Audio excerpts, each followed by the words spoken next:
get so mad, there's no controlling me. My thoughts get so bad, I'm like, oh God, here goes. I lost all feeling from my head to my toes. You said some shit that I can't let go, so just stay tuned for the rest of the show. You wouldn't be on this call if you didn't have a positive relationship with that title. I guarantee. I don't think we would even be having this conversation. It's because you're open to it and because you're comfortable and you understand it and you get it. And Brock, I know that your family background, you've had experiences historically in terms of your history. So is that what makes you sympathetic or empathetic?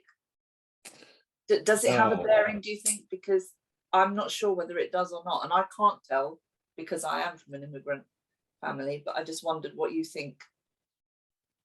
I like people, and I have this line in my mind that I don't separate race and culture.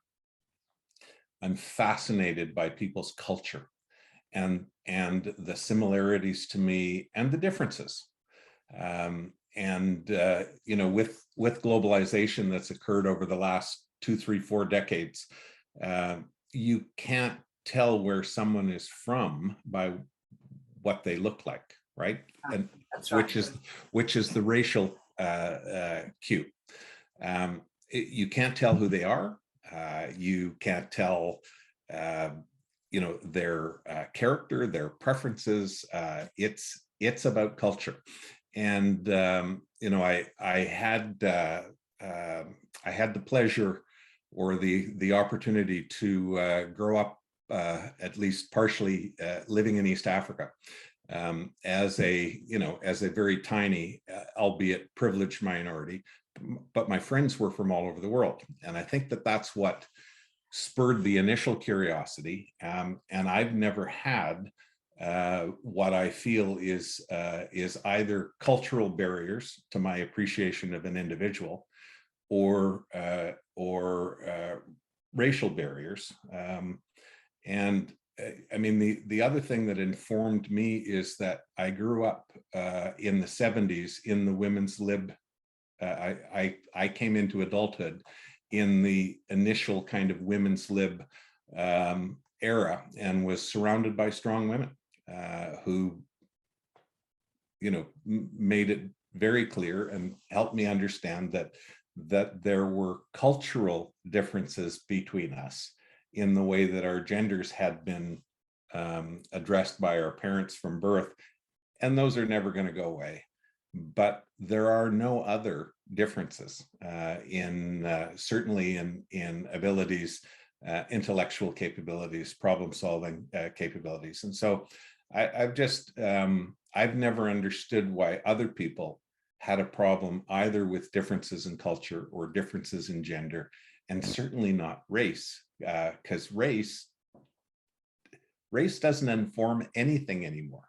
Just look at your football matches on TV, right? Race doesn't inform anything. Culture, yes, religion being part of culture, and you know, who you had the pleasure and privilege of growing up. And I'm certainly with Chris on this in terms of as the generations persist. I'll ask my 13-year-old, you know, which kid is Robert, and you know, there'll be one kid of a different race in a large group, and he'll say it's the one with the blue shirt on, right? He doesn't even you know, doesn't even answer a question like that by race, and that's fantastic. And so it's really just helping along others who don't necessarily have had the same benefit of a diverse upbringing and some curiosity about people. That's amazing. Jace, growing up, I mean, we grew up at a similar time in England, and I think my experiences growing up probably different to yours in that sense, in terms of being on the receiving end and witnessing some things that at the time, actually, I didn't address and didn't, it was just the way of life. It was daily. That was what you had to deal with growing up in the East End of London as an immigrant child.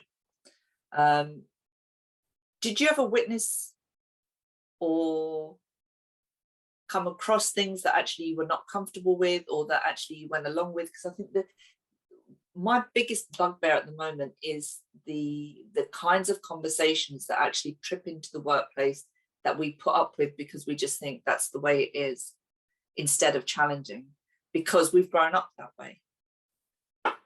Yeah, we talked recently, didn't we, about the film Blinded by the Light, which is set in Luton, to the backdrop of Springsteen songs, I think it is. And there's some scenes in there that are sort of uncomfortable because it really taps into a part of my youth that I'd probably put in a closet and forgotten about.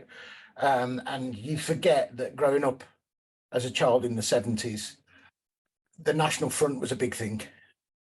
And weren't part of it, you know, didn't endorse it, but it was just a really big thing. And it was completely normal to see graffiti on the streets with that kind of messaging. And it's only watching that film recently that you thought, my God, that's just a part of life that you compartmentalized, compressed and just put away. And then watching that film brought it all back, that, my God, what a horrible sort of world that 70s and early 80s was, with, you know, football hooliganism and National Front rife and everything. And you realise what your friends went through. I grew up in Birmingham, as Brock said, a very multicultural city, which does make me probably at a very early age more tolerant, is that the word, than probably kids of my age would have been at that time in the countryside and the other areas. So it's weird that that movie became an eye-opener to what I'd probably forgotten. Me too. Yeah. And I think that's where, and when I think about the workplace and I think about some of the things that people have shared with me that they have had to witness, tolerate, and actually decide whether they stay in that workplace or move on, it comes from that, and I don't believe it's anyone's fault, it comes from a much wider tolerance or acceptance that actually, oh, but we're only joking and it's just banter. And it's not just about race, actually, or gender.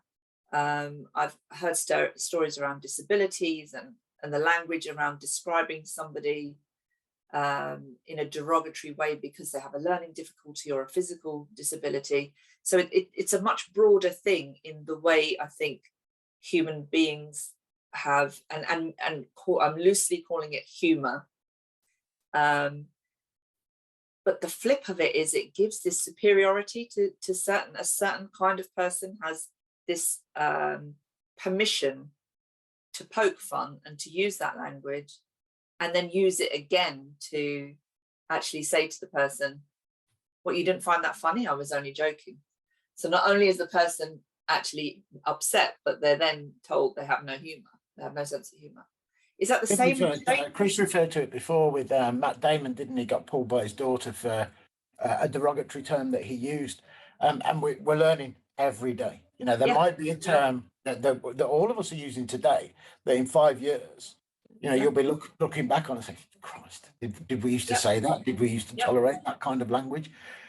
So, you know, that, I'm not going to say it, but, you know, the phrase that Matt Damon used, his daughter pulled him, put him right, and he said he was intelligent and bright enough to say, yeah, I was wrong, and owned up about it, and I respected him for that. And some of that, though, Jason, is hearing somebody else and being open enough to hear somebody else's experiences with that, right? I've said for years, not only O.W.G, but I'm the typical big fat American, right?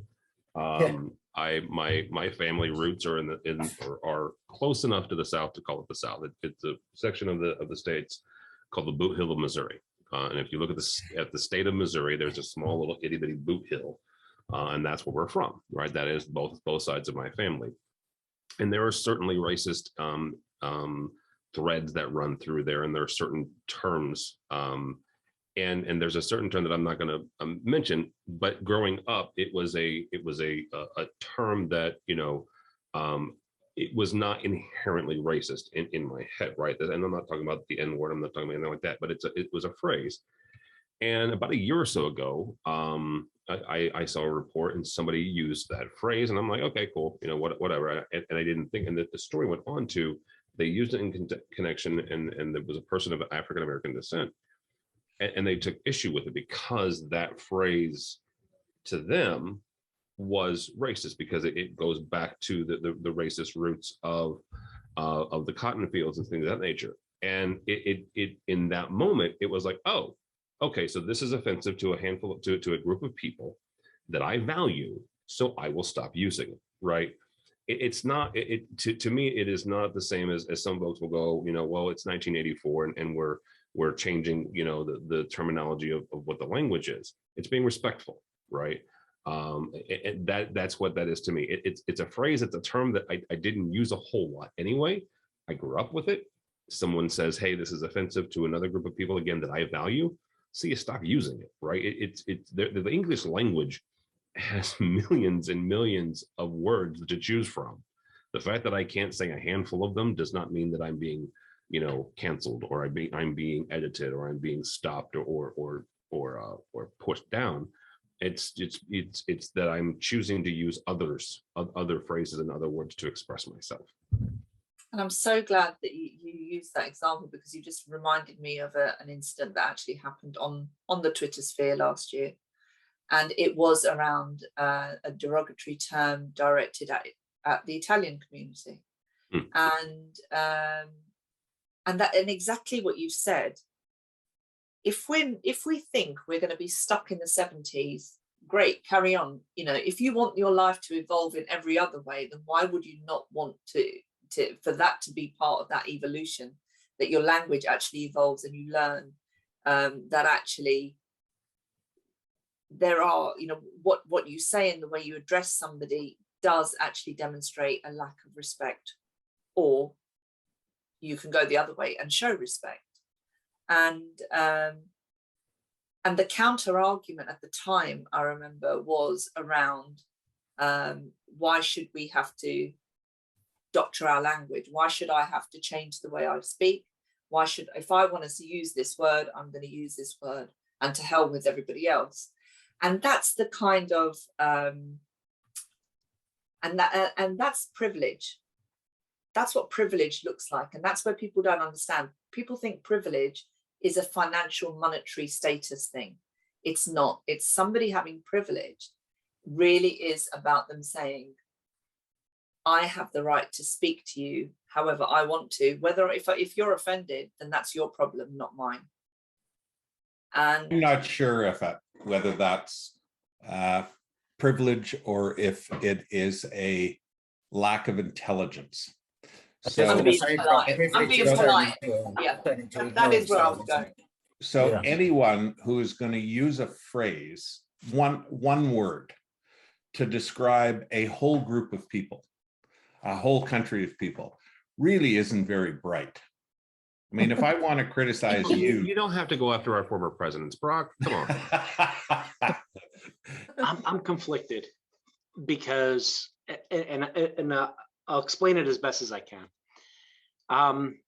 Growing up, I was the kid who listened to the music that you weren't supposed to listen to, right? Things that just didn't fit the profile, right? Don't buy this record because they say foul language. Don't buy that record because they talk about Satan, right?